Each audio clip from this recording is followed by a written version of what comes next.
Assalamualaikum warahmatullahi wabarakatuh. Selamat datang kembali di channel YouTube kami. Nih, istri saya. Kita hari ini baru pulang dinas nih guys. Tepatnya baru pulang ngamen. Tuh, alat-alat kita tuh. Nih, tutipnya. Tuh, tutipnya. Pakai tip yang casan tuh guys, biasa guys. Tuh. Ya biasanya kalau teman-teman pengamen yang lainnya tuh banyak juga yang pakai aki. Tip rakitan. Tip rakitan. Kalau kita tip pesan langsung di online shop. Online shop. Iya. Sebenarnya nyamannya orang sih pakai yang mana ya. Yang penting layak untuk itulah daripada pakai keprok-keprok doang. Bener. Nah sekarang kita lagi santai di hari-hari kita yang santai ini, di waktu kita yang lagi santai ini kita mau apa Mas? Mau ngobrol-ngobrol ya? Ngobrol lah ya Sama teman-teman, mau berbagi apa namanya ya, suka duka. Mau berbagi cerita suka duka pengalaman kita di saat kita lagi dinas. Iya, alias kita ngamen. hari-hari gitu. Iya. Ya begini, kadang kita harus berangkat sore. Kalau sore biasanya kita jam 9 nih guys, jam 10, jam 9 baru nyampe rumah.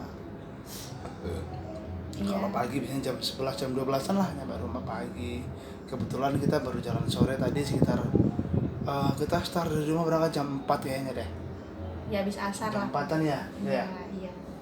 Kita nyampe stasiun sekitar jam 6, kebetulan kita ngamen di stasiun Tebet tadi sore gitu. Kita mangkal, keliling, kita jalan keliling guys. Betul. Karena satu dan berbagai hal kita milih untuk mangkal dulu deh. Begitu, karena ya gini lah, daripada posisinya kan kadang kan kita pas pagi kita nggak lega atau sekepengennya kita sebenarnya. Kadang kita jalan pagi, kadang pagi sore kita jalan, kadang malam doang gitu. Tapi lebih sering pagi doang sih. Iya. Karena intinya gini sih, prinsip kita sebenarnya gimana ya, kalau teman-teman yang lain tuh maksudnya sesama musisi jalanan ya, yang sesama pengamen tuh mereka pagi start sampai siang, ntar istirahat break, nanti mereka sore sampai malam start lagi. Kalau kita sih prinsipnya gimana ya guys, karena ngejaga stamina, ngejaga tubuh, maksudnya mengistirahatkan tubuh itu penting ya.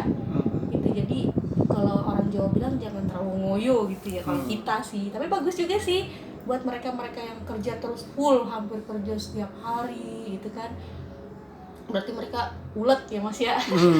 Rajin, apalagi buat mereka-mereka yang udah punya tanggungan gitu. Maksudnya kita emang udah berumah tangga tapi kita belum memiliki anak guys. Itu kalau untuk mereka teman-teman kebanyakan kan yang tunanetra. Ada juga yang mereka udah punya anak gitu kan, jadi mereka harus nanggung, apalagi kalau yang anak-anak masih pada sekolah gitu kan ya, jadi mereka harus nanggung kebutuhan anak-anaknya gitu ya. Jadi begitulah, Ini kita lagi santai dulu, kita lagi beres-beres istirahat. Nah, mumpung iseng kita ngobrol dari YouTube ya. Bagi teman-teman barangkali ada yang pengen berbagi, silahkan komen. Jangan lupa di subscribe juga ya guys, untuk biar kita semangat untuk bikin video tiap hari. Iya. Terkadang emang seperti ini kendalanya, kadang hujan terus pas sepi gitu, kadang sampai nggak dapet hasil. Ngenes banget ya. Iya. Apalagi ini saya pribadi ya, pengalaman pahit saya pas lagi ngamen waktu setahun yang lalu nih, saya mau cerita ya teman-teman. Itu paling menyedihkan banget, yang paling terpahit buat saya itu bukan masalah dapat uang atau enggaknya, tapi ketangkap Satpol PP. Itu yang paling sedih buat kita, jujur sedih ya. Kita nggak menyalahkan mereka juga sih, karena itu juga emang udah tugas mereka ya.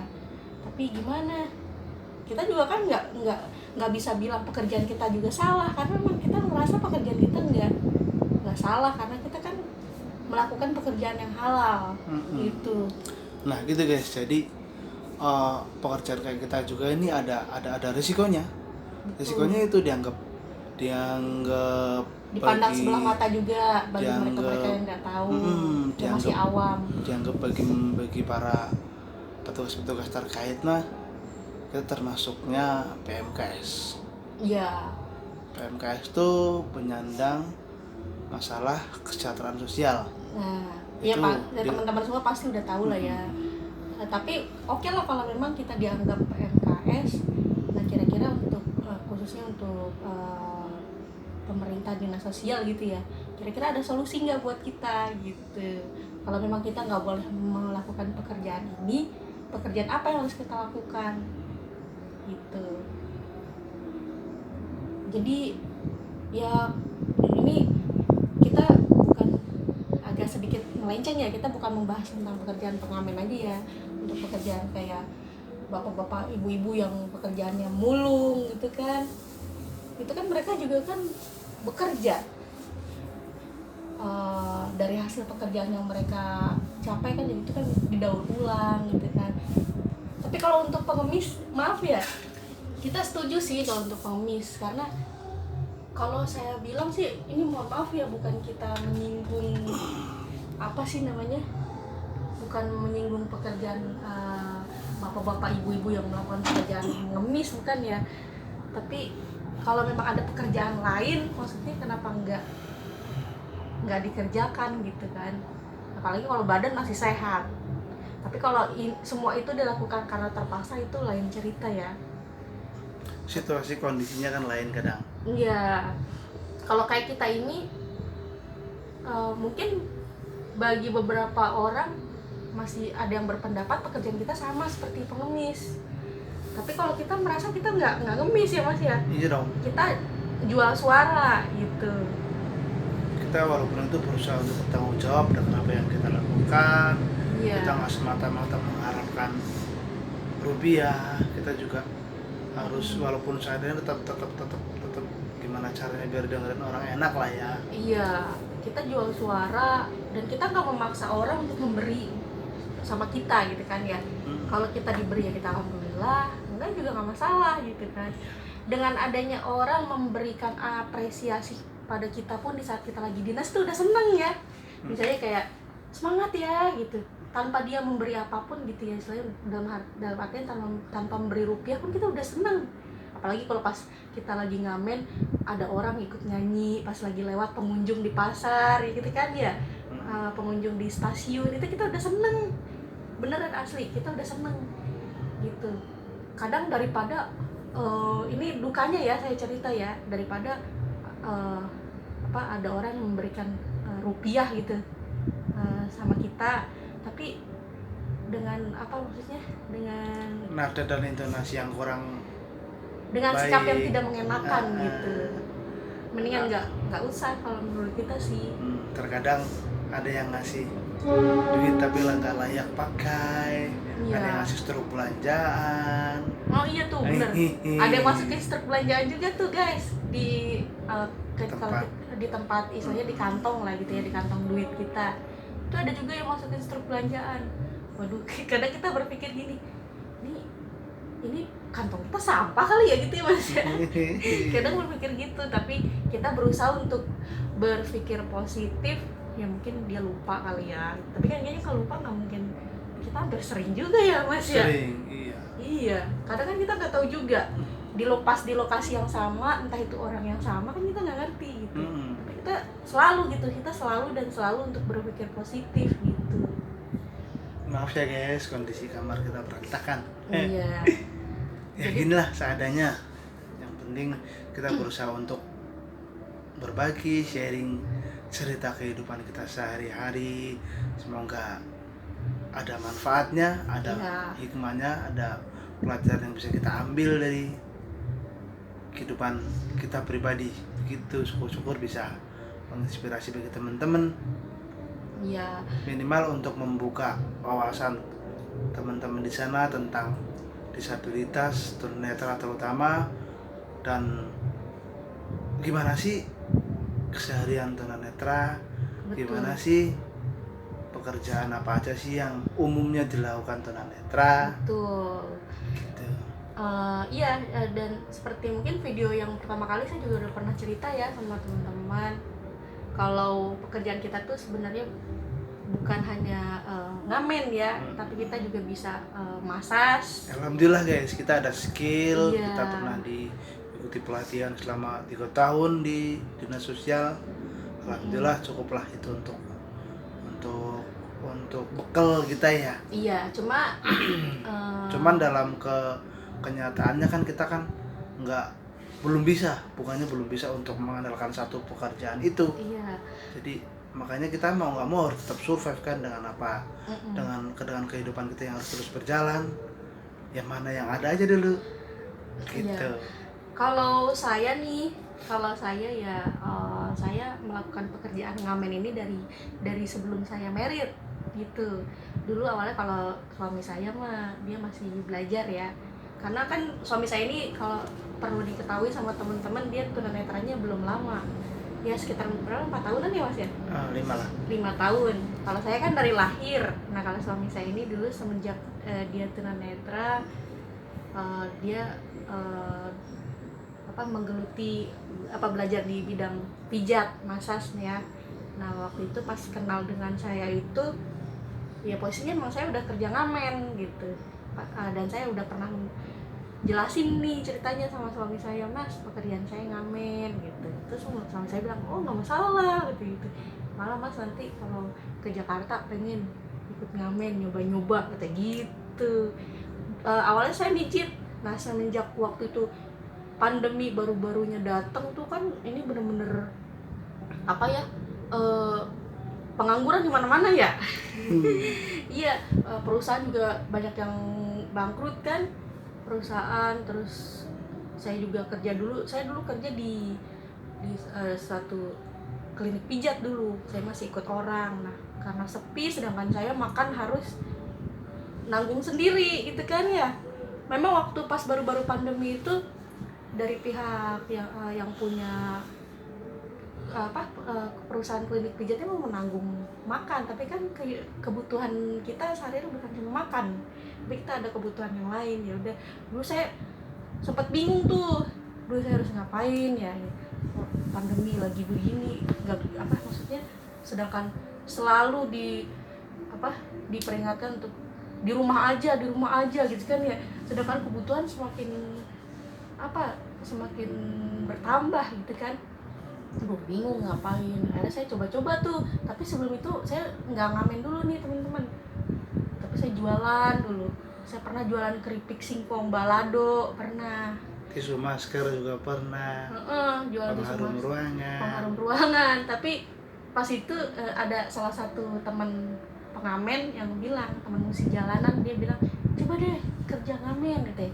Kalau ngamen tuh hasilnya insya Allah pasti ada, karena kan orang walaupun hanya ngasih 2.000 gitu kan ya, bahkan ada yang ngasih 1.000, bahkan ada juga yang ngasih 100 perak guys. Waduh, jujur ya kalau boleh dibilang, bukannya saya nggak mensyukuri, bukan ya, tapi kadang ngerasa gimana ya kalau dikasih uang 100-200 perak. Kalau saya maunya begini, saya kalau orang yang ngasih uang senilai 500 perak saya masih mau terima ya, karena kan itu masih layak untuk digunakan kita belanjain di warung gitu. Tapi kalau 100-200 perak kita harus ngumpulin dulu, kita harus ngumpulin sampai berapa puluh ribu baru bisa ditukerin di minimarket gitu. Kalau 100-200 perak itu, tapi kalau 500 perak kan masih bisa lah buat kita belanjain es batu. Kalau masih laku es batu juga 1.000 gitu. Tapi ya udahlah gitu ya, emang ya beginilah, emang harus begini yang kita jalanin gitu kan ya, mau gimana lagi gitu. Ntar kalau kita ngeluh katanya ntar kita nggak bersyukur gitu kan ya. Tapi kita percaya sih, saya dan suami saya percaya, mungkin sekarang kita lagi diuji seperti ini, tapi nanti kedepannya kita nggak akan pernah ada yang tahu nasib ya kan mas. Iya benar gitu. Ya, pokoknya kita berusaha untuk kita jalanin aja apa yang mungkin kita jalani saat ini. Iya. Sambil kita pikir untuk merencanakan sesuatu di masa depan, dan kita juga tetap punya planning kan, mau bagaimanapun yang penting kita harus tetap bertahan. Iya, karena kalau boleh memilih sih sebenarnya kita nggak mau loh teman-teman, kita nggak mau melakukan pekerjaan seperti ini, kita nggak mau ngamen. Siapa sih yang mau? Setiap orang pasti pengennya kerja yang enak. Bahkan orang kalau nih kita cerita omong kosongnya aja mustahilnya, orang pengen kita duduk santai dapat duit gitu kan ya. Ya sebut aja bos gitu kan ya. Gitu pengennya mah begitu, tapi kan ya kita harus ngerasain bener-bener pekerjaan yang dari panas perih dulu kali ya Mas ya. Iya, semua kan harus ada prosesnya. Iya, karena kan kita yakin gitu ya untuk para teman-teman yang udah sukses, mungkin udah jadi pengusaha, pasti kan dulu awalnya teman-teman semua, kalian semua pasti kan dulunya pasti ngerasain gimana sih rasanya hidup susah. Kalau kata Roma Irama kan berakit-rakit ke hulu gitu kan ya. Untuk mau nyanyi lo kudu merah guys. Iya, berenang ke tepian, sakit-sakit dahulu, susah-susah dahulu gitu kan. Malah ngamen di sini dia guys. Jadi katanya gitu. Ya jadi ya emang harus seperti ini dulu yang kita kerja, apa yang harus kita kerjakan lah gitu ya. Pokoknya begitu. Ini sepenggal kisah atau sedikit cerita dari kita, dari kita. Semoga ada manfaatnya, semoga bisa diambil pelajaran, semoga bisa membuka wawasan bagi orang-orang yang mungkin ada yang kurang aware, belum tahu bagaimana sih gitu tunanetra sesungguhnya, dan apa sih kebanyakan yang dilakukan, kenapa bisa seperti ini. Itu sedikit sedikit cerita dari kita, semoga bisa menambah sedikit pengetahuan bagi teman-teman semua. Oke guys, semoga apa yang kita katakan, semoga yang kita obrolkan hari ini bisa bermanfaat, bisa ada pelajaran yang bisa diambil dari situ. Gimana? Ada lagi? Betul.